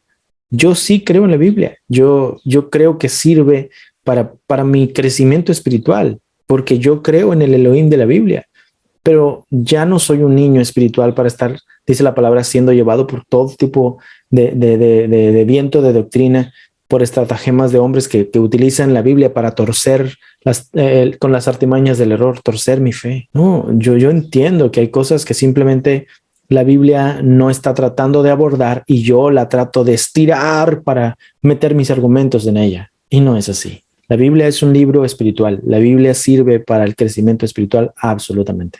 Sí. Pero no quiere decir que los que escribieron la Biblia tenían todas las respuestas sobre todas las verdades del universo. La verdad es que no. Y si nosotros decimos, bueno, hay cosas que la ciencia ya explica, pero las que no puede explicar es porque Elohim no ha querido que las explique. Entonces tenemos en nuestra mente un Elohim demasiado raquítico, porque tenemos un Elohim de los huecos, un Dios de los huecos, que lo utilizamos solamente para explicar las cosas que no podemos explicar. Prácticamente estamos diciendo, yo creo toda la ciencia, pero cuando no la crea, voy a decir que es Dios. Entonces realmente no crees en Dios. Tú simplemente lo estás usando como muleta para las cosas que todavía no comprendes. Pero te sorprenderá cuánto la ciencia ha avanzado para explicar muchas de las cosas que tú todavía con la Biblia dices que tienen que ser de una u otra forma. No te estoy diciendo que la Biblia está mal. Yo creo en la Biblia, pero la Biblia tiene su lugar. Por ejemplo, la Biblia dice que la tierra es plana. En este momento, tal vez muchas personas van a saltar de alegría y decir, wow, Eliud es terraplanista. Y llegó un momento donde sentí que sí debiera hacerlo porque yo creo que la Biblia es verdad. Pero luego entendí que la Biblia sí es verdad, pero que no está tratando de llenar toda mi verdad del mundo natural de las cosas, sino más bien mi verdad del mundo espiritual. Entonces me di cuenta y dije, ok, por eso es que ciertas cosas que yo trato de hacer encajar no encajan, porque la Biblia no está tratando de encajar en mi mundo natural. La Biblia está tratando de encajar en mi mundo espiritual, es decir, mi comportamiento para ser un mejor hombre con las de enfrente y un mejor hombre a los ojos de aquel que me ha creado. Ese es el mundo espiritual. Cuando entendí eso, dije, ok, sí puedo aceptar que la Biblia diga que la tierra es plana, pero también creo que debería aceptar que la tierra no es plana. La tierra científicamente es redonda. Y sé que muchos de los que están escuchando esto dicen, no, ¿cómo le vas a creer a la NASA? ¿Cómo le vas a creer a las organizaciones iluminantes del mundo? Yo no estoy diciendo que creo en eso. Yo solamente le estoy diciendo que la Biblia es producto de su tiempo. Que si lees la Biblia, más te vale que entiendas que la tierra es plana porque los que escribieron la Biblia con esa perspectiva. No puedes decir, la Biblia dice que la tierra es redonda. No puedes, porque la Biblia dice que es plana. La Biblia y los escritores de la Biblia estaban pensando que la tierra era plana. Por lo tanto, no puedes aplicarla en un contexto de que la tierra es redonda. Lo que significa entonces que cuando hablemos de ciencias y digamos la tierra es redonda, no tenemos que pelearnos con la Biblia diciendo que la tierra es plana. Simplemente entender que son dos universos distintos. ¿La tierra es plana? Bíblicamente sí. Científicamente no.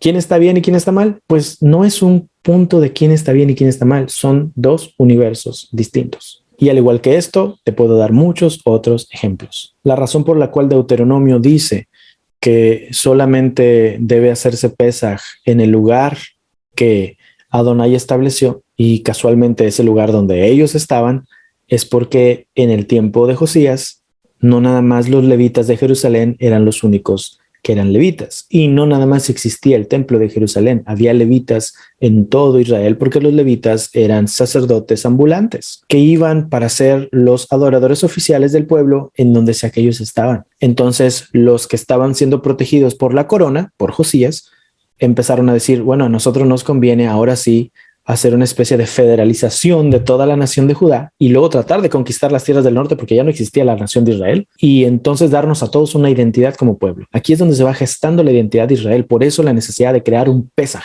un día de independencia, con una historia diciéndonos esto Adonai nos lo dio desde el Éxodo, cuando salimos de Egipto, cuando la historia muestra que viene de otro lado y que los israelitas lo tomaron con el propósito de darse una identidad como nación. ¿Es algo malo? No necesariamente, pero ¿es algo que rompe los paradigmas de lo que hemos creído, de lo que la Biblia dice? Sí, absolutamente. Porque eso hará que te empieces a cuestionar todo y empieces a decir, ok, la Biblia dice que es correcto el sincretismo. La Biblia está a favor de tomar las tradiciones de otros y luego utilizarlas para mí. Pues no se supone que la Biblia dice que, y mismo Deuteronomio, que yo no mire las cosas que hacen los otros pueblos y decir yo voy a tratar de hacer eso para mi creador. Y te voy a decir que sí, que hay una incongruencia, sobre todo porque esos que te dijeron no hagas lo otro son los que agarraron las cosas de los otros para tratar de adorar al que tú amas con todo tu corazón. Ese es uno de los motivos por los cuales tu servidor entendió que mucho más que poner mis ojos en la Biblia como libro inmaculado, perfecto, sin un solo error, debo poner mis ojos en aquel que estaba inspirando a los que escribieron este libro y que en su misericordia toleró que escribieran cosas que tal vez él no pensaba y que ellos, queriendo hacer lo correcto, lo hicieron. Tiene incongruencias, pero eso no significa que ya no vas a creer nada de lo que viene allí. Si usted escuchó los mensajes del podcast, la verdad, escuchó también que dije que no podemos tener un amor platónico, que cuando se nos rompe la burbuja tenemos que decidir si realmente queremos seguir creyendo en ese amor o si realmente decimos, ya no, porque me engañaste. La Biblia no te engañó. Somos tú y yo los que hemos puesto una fe ciega, embrutecida, en algo que nunca intentó tomar ese lugar para nosotros, pero estábamos tan necesitados de alguien que nos guiara que nos dejamos llevar. Yo creo en la Biblia, absolutamente. Yo predico la Biblia, absolutamente. Pero hace tiempo atrás le dije, voy a cambiar mi forma de predicar. Y le dije, desde este día en adelante quiero que ponga atención a mi manera de actuar. Para que si un día le hablo algo que contraste con todo lo que usted ha creído, no sienta que el mundo se lo viene encima, sino que sepa que se puede vivir honrando al Eterno, aún si no estás de acuerdo con todas las cosas que dicen que Él dijo. Mi vida ha crecido. Entre más trato de humillarme a Él, más puedo sentir su presencia en mi vida.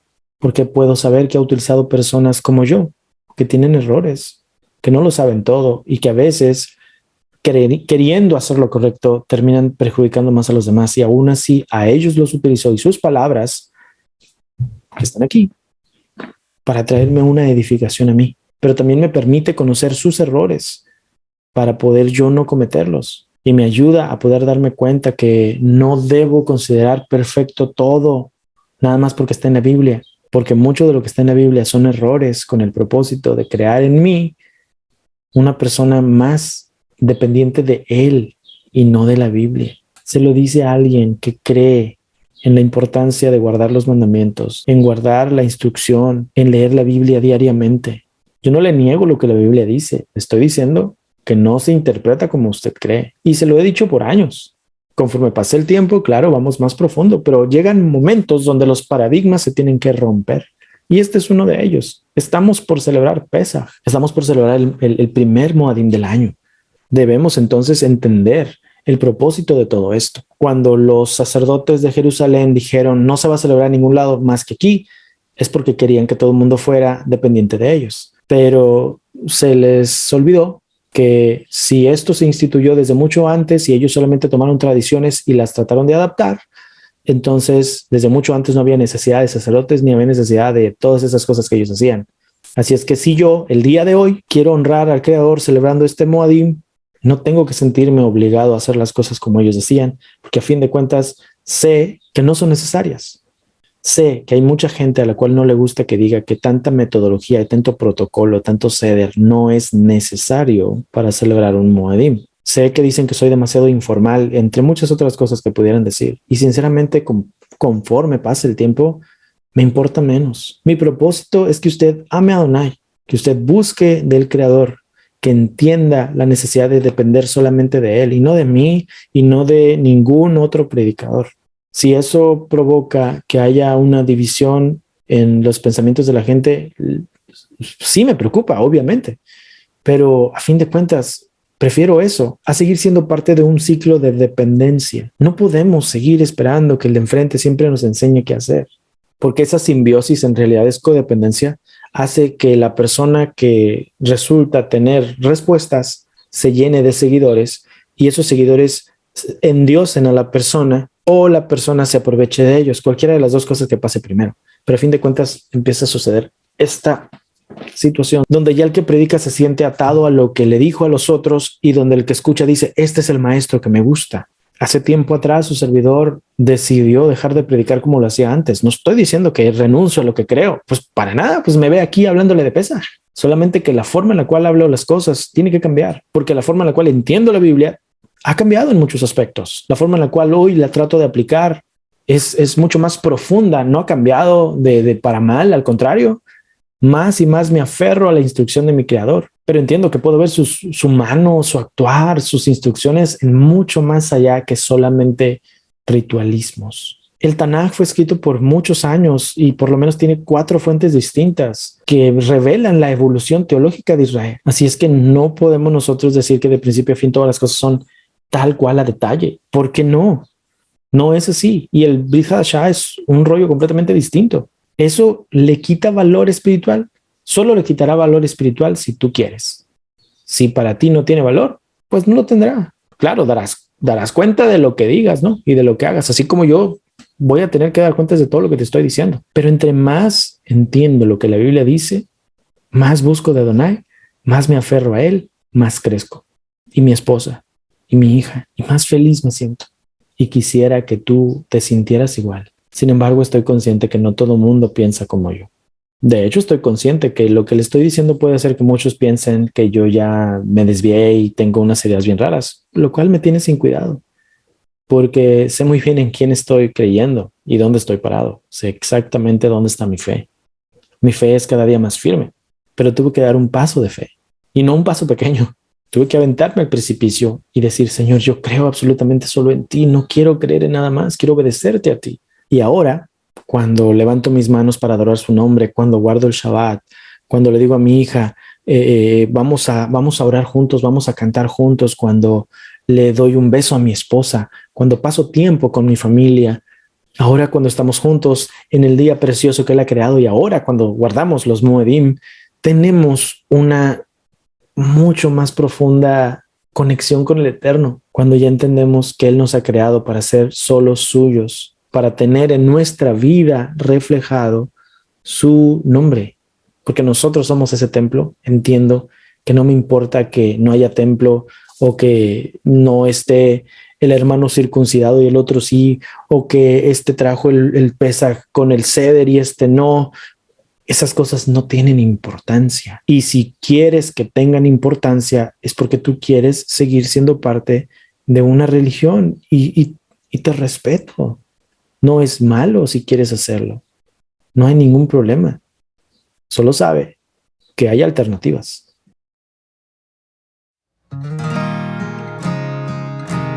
Ya dejé mis raíces, tú eres mi Elohim, y hoy aquí en desierto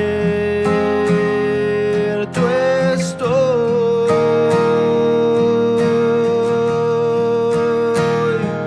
Ven a oír mi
favor, oh Adón.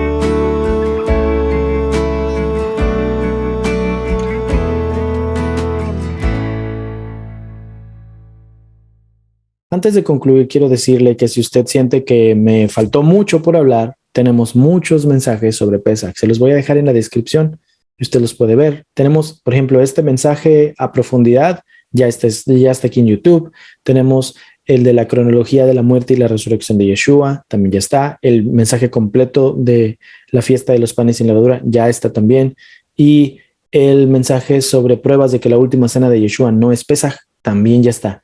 Pero en esta ocasión quise hablar con más libertad y sobre todo con el paso del tiempo y la perspectiva, quise hablar sobre este tema. Pensaba yo que tal vez me iba a tomar más tiempo y no estoy diciendo que fue poco, yo creo que hablé mucho, pero me parece que el Eterno me está dirigiendo a que le diga todo lo que he hablado aquí y tomar como pauta Pesach para poder explicarle muchas de las cosas que tiene que entender de cómo estudiar mejor la Biblia y sobre todo cómo ponernos a cuentas con Adonai. En conclusión, entonces, quiero que sepa esto. Pesach es el Moedim donde nosotros conmemoramos que dejamos de ser esclavos al sistema de este mundo para que por medio de la obediencia a la instrucción tan sencilla que se les dio a los israelitas de poner sangre en las puertas, por medio de esa obediencia nosotros también pongamos la sangre del Cordero en nuestras vidas, nos humillemos totalmente y decidamos caminar hacia donde Él nos quiere llevar. La palabra dice que somos hebreos porque dejamos la muerte y la condenación para cruzar hacia la vida eterna. Se nos llevó de la muerte a la vida. Y si nosotros, por la misericordia que se nos ha mostrado, somos obedientes en lo pequeñito, porque el primer paso de fe es la obediencia en humillación, con eso es suficiente, podemos nosotros entonces ser salvos de la condenación que teníamos y ser llevados a una vida en abundancia. Esto es lo que debemos conmemorar en Pesach. No se afane si no le salen bien los panes sin levadura, no se afane si no encuentra las hierbas amargas, no las va a encontrar, están en el desierto. No se afane si hoy no hubo cordero, si no hubo otra cosa. Fin de cuentas, no va a sacrificar ningún tipo de animal porque no puede hacerlo, no es correcto. Pero no importa lo que usted haga, por más pequeño o modesto que parezca en casa, si lo hace con todo su corazón para tratar de recordar ese sacrificio, no nada más de la muerte de los primogénitos y el sacrificio del cordero que murió en cada casa, pero el sacrificio de Yeshua, si usted hace eso, si deja entrar a Yeshua en su corazón, en su vida, en su casa, si deja que la presencia de Adonai habite entre ustedes y de corazón y con mucho respeto, trata de honrarlo a Él, amado hermano, usted está celebrando Pesaj. Si usted dice, pero yo no estoy físicamente circuncidado, pues ni modo. Si no lo está, y si usted ya dejó que Yeshua venga y le quite la incircuncisión espiritual y lo convierte en circunciso espiritual, usted ya está circuncidado. Y si usted dice, no, pero tiene que estar físicamente circuncidado, pues entonces físicamente circuncídese. Pablo dice, ¿usted cree que comer carne es correcto? Pues coma carne. Si usted cree que comer verduras solamente es lo único correcto, pues coma verduras. Pero no esté viendo la paja en el ojo ajeno. Si uno cree o otro deja de creer, pues ni modo. Ambos están tratando de honrar al Eterno. Y ahí se muestra la inspiración divina, en que una persona dice, para mí Dios me inspiró a hacer tal cosa, y otro dice algo diametralmente distinto y sin embargo también se siente inspirado. No es porque Dios es incongruente, es que somos nosotros poniendo nuestros ojos en Él y diciendo, tú me inspiras, tú eres mi inspiración para hacer las cosas. Esa es la inspiración de la Biblia. Cuando usted ve en la Biblia que hay puntos de vista distintos en una u otra cosa, no es que Dios es incongruente, no es que la Biblia está mal, es que había muchas personas que decían, el Señor me inspiró a esto. Yahweh es mi pastor, nada me faltará. Y el otro decía, Yahweh va conmigo como poderoso gigante. Entonces, ¿es pastor o es gigante? O sácame de este pozo en el cual estoy. ¿Quiere decir que Yahweh es así de malo? No. Quiere decir que todos ellos que estaban escribiendo tenían perspectivas distintas de su realidad y en ellas podían ver plasmada la mano del Creador para con ellos. ¿Por qué? Porque así es como funcionan las cosas. No estaban tratando de ser históricamente correctos, estaban tratando de expresar lo que había en sus corazones. De la misma manera el día de hoy, si no eres perfecto en todo lo que haces, pero al menos haces algo, entonces estás haciendo lo correcto. Claro, conforme pasa el tiempo, si quieres tratar de ser más espléndido en todo lo que haces, gloria a Adonai, pero esto que te estoy diciendo no es un consejo para Pesaj. Esto es algo que debes considerar para toda tu vida y todo lo que tú haces. El Eterno, el Creador, el que te ha revelado su nombre, a como tú lo consideras, ese que te ha mostrado esa gracia tan particular a ti, ha hecho exactamente lo mismo conmigo en mi situación y con otros en otra situación. Por eso Pedro dice que la gracia del Eterno es multiforme. No seamos tan cerrados y pensamos que las cosas solamente son como tú las sientes o como a ti se te han revelado. La verdad es que no es cierto. Nadie, ninguna persona lo sabe todo ni tiene toda la realidad de las cosas. Todos estamos caminando. Algunos caminan más adelante, otros caminamos más atrás, pero todos caminamos. Y lo importante no es que sepas todo, lo importante es que lo que sabes lo apliques. Estamos en el tiempo de conquistar la tierra prometida, no estamos en el tiempo de solamente estar sentados esperando que alguien haga algo por nosotros. Estamos en el tiempo de caminar, donde ahora solamente ya todas las instrucciones que hemos aprendido las tenemos que poner por práctica. Es tiempo de caminar hacia Él. Esta es la hora de hacer algo. Porque mientras más nosotros estemos perdiendo el tiempo peleándonos unos con otros porque no pronuncian unos Yeshua y otros dicen Yahshua o Yehoshua o Yahoshua o lo que sea, y más unos digan la tierra es plana y otros digan la tierra es redonda, entre más perdamos el tiempo en discusiones sin sentido, más se sigue perdiendo la gente y es culpa nuestra. Su servidor diariamente trata de explicarles esto y la gente me dice, ya no sube videos. Y le digo, tenemos 400 videos de enseñanza y todo lo que hablé aquí a gran profundidad y mucho más están en esos videos. Que usted no los busque, eso ya no está en mis manos. Horas y horas y horas invertidas a lo largo de los años para traer algo para que usted lo tenga y tan solo lo busque. Pero la gente a fuerzas quiere oír algo nuevo. Y es lo que dice Lucas, que la gente de Atenas quería, que solamente se enfocaban en buscar qué cosa nueva podían oír. Si usted es así, usted está perdido. Pero si usted realmente quiere buscar de Adonai, entonces entenderá que lo puede oír en todos lados. Lo puede ver en lo que está escrito en este libro, lo puede ver en su propia vida. El mismo libro de Génesis nos muestra que José podía escuchar en las palabras del faraón la revelación que Adonai quería mostrarle para entonces poder saber qué decir. Tenemos unos videos de Parashá donde explicamos eso a profundidad. Hay tanto que usted puede aprender de Adonai, pero entre más aprende, más tiene que humillarse y entender que no lo sabe todo, ni lo sabrá. Y si no le gusta esto, pues ni modo. Entre más busco de Adonai y más pierdo de mí, porque sé que yo no valgo nada y Él lo vale todo, más sé que voy por el camino correcto, porque me va a ir destruyendo paso a paso y a usted también entre más lo busquemos. Guarde Pesaj, guarde panes sin levadura, guarde primeros frutos, celebre los Moedim, gócese. Los Moedim son tiempos hermosos donde podemos sentir la presencia palpable de Adonai entre nosotros. Es precioso estar en tiempo de Moedim, es hermoso, hermoso. El día que usted guarde Pesaj, el 14 en la noche o el 15, o si el día para usted empieza en la mañana o empieza en la tarde, el día que usted celebre Pesaj, gócese. Si a usted se le ha revelado algo, póngalo en práctica.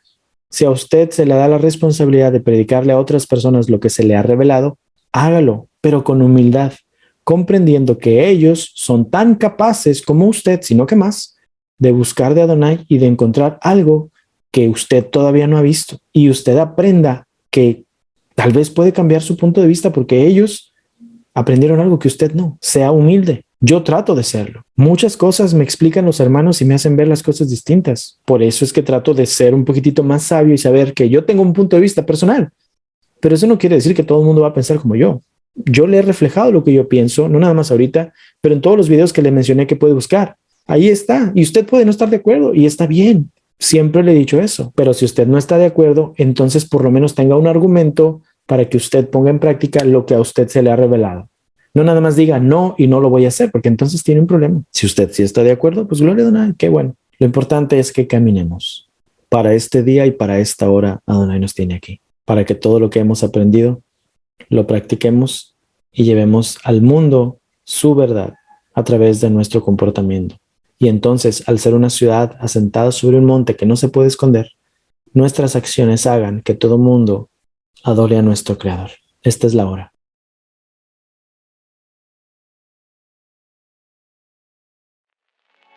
Yahweh no nos trajo hasta aquí para volver atrás. Nos trajo aquí a poseer la tierra que nos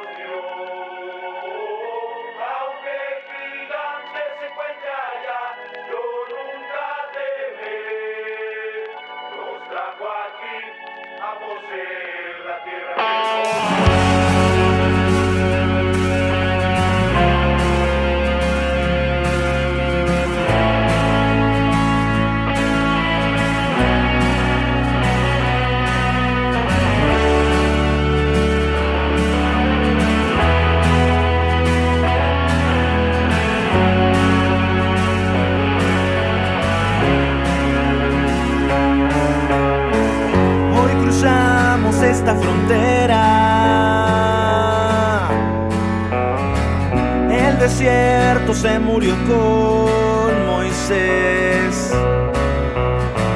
Todo miedo déjenlo afuera. Esta es la hora y no después. Adonai nos ha demostrado que su ángel siempre nos guiará. Y si Egipto fue derrotado, sé que Canaán conquistará.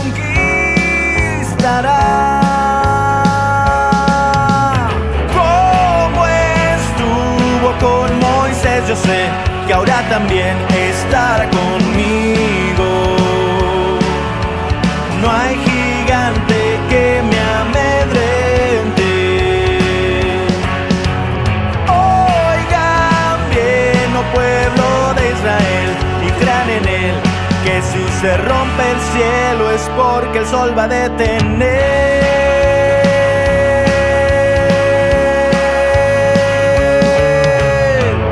El Jordán veremos abrirse. Jericó será polvo en nuestros pies. Los gigantes van a rendirse. Así que grita en donde estés. Como estuvo con Moisés, yo sé que ahora también estará conmigo. No hay gigante que me amedrente. Oigan bien, oh pueblo de Israel, y crean en él, que si se rompe el cielo es porque el sol va a detener. Que si se rompe el cielo es porque el sol va a detener. Que si se rompe el cielo es porque el sol va a detener.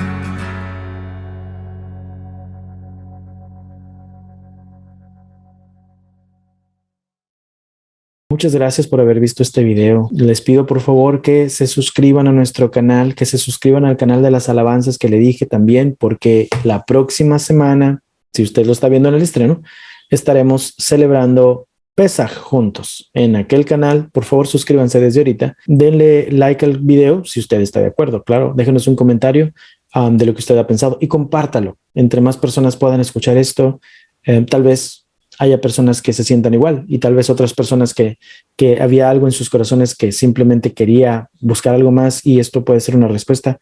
O tal vez puede ser que haya otras personas que digan Eliud se volvió loco, lo cual está bien, no hay problema. Pero por favor, ayúdenos con esto. Síganos en Spotify también, síganos en todas las redes sociales que le dejamos siempre en los vínculos de información, la descripción del video y el primer comentario. Y si el Eterno lo permite, pues nos vemos en el otro canal, en el de Eliud Emanuel Díaz, para celebrar Pesaj. Y vaya y mire los otros videos que le recomendé. Le digo, el video donde se llama Pesaj, la Pascua Bíblica, que es la versión del 2019 de este video, pero a gran profundidad. Hoy no abarqué nada de eso. Fue algo que yo quería decirle a usted esto. Hamatzot, la fiesta de los panes sin levadura. Viene también el de pruebas de que la última cena de Yeshua no es Pesaj. La cronología de la muerte y la resurrección de Yeshua. La fiesta del Shavuot, los panes en primeros frutos y todos los otros modim. Tenemos bastante material que usted puede estudiar y esperamos que sea de bendición y de edificación para usted. Por ahora me despido. Mi nombre es Eliud Emanuel Díaz de El Remanente, una fe inteligente. Espero que Adonai les bendiga y les guarde. Shalom a todos.